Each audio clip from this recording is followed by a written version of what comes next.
So, what's next? Got another cool knife the other day for Christmas. This is kind of going with that whole vampire killing thing. I'm kind of big in that, I don't know why.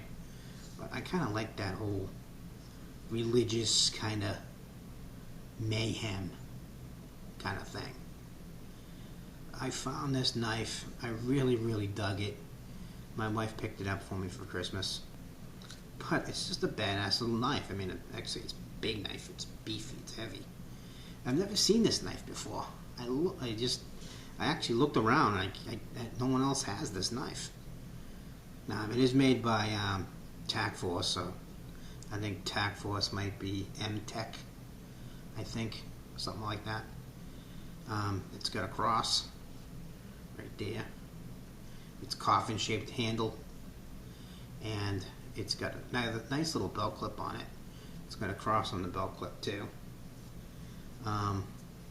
When I first read about this knife, I thought it was an out-the-front knife. I call them rocket blades because that's what we used to call them back in the 80s. When you press the button, the blade goes, shoots out the front. But actually, it was kind of misleading. What you're supposed to do, you have this big stupid ring on the side of it, and I don't really like it. I'm thinking about just kind of grinding it off and just making a little flicker nib right here on the side, because it's just kind of awkward. So when you flip it open, you kind of do that thing. And what's cool about this is, if you look here, I can show it to you without cutting myself. Don't cut yourself, as Gafko says. It's got a skull pattern on the blade, which is really cool. I'm a big skull fan, freak. I love skulls. I got a whole collection of skulls. So a skull pattern right there.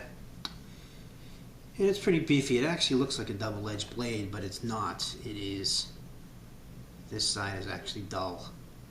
And I was trying to, when I first playing around with it, I'm going, well, how the hell do you close it? Because if you touch that, you're going to cut yourself. And you can't pull down because it's locked. So you have this little coffin-shaped button that you push in. Push it in, you pull like that, you release the button, and then you fold it in. See, I'm not crazy about that, how that goes. See, I don't know if it's my hands or not, but it's kind of goofy, so I might have to do something with this, kind of figure something out.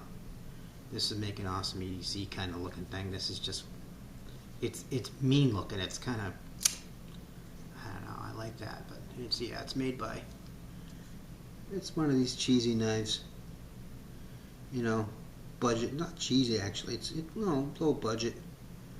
Yeah, Tac-force. Tac-force. So, yeah, Tac-force. I actually like some of the Tac-force knives. They're really kind of cheap, you know. But some of the knives are actually pretty good, you know, for cheap knives. They got some crazy design stuff, you know, carimbits, or whatever you want to call them, and those curvy, sick kind of friggin' things, and just some cool stuff. So I'm actually going to be experimenting with some budget knives, just to kind of get my sea legs a little bit with the knife making thing.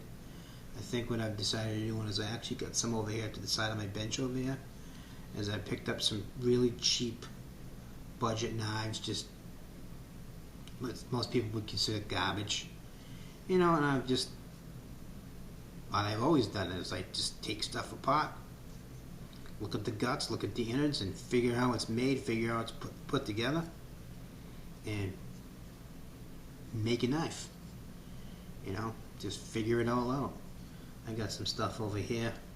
It's a big mess over here. I can't mess with it right now and show you, but there's several budget knives that I'm kind of in various pieces of disarray.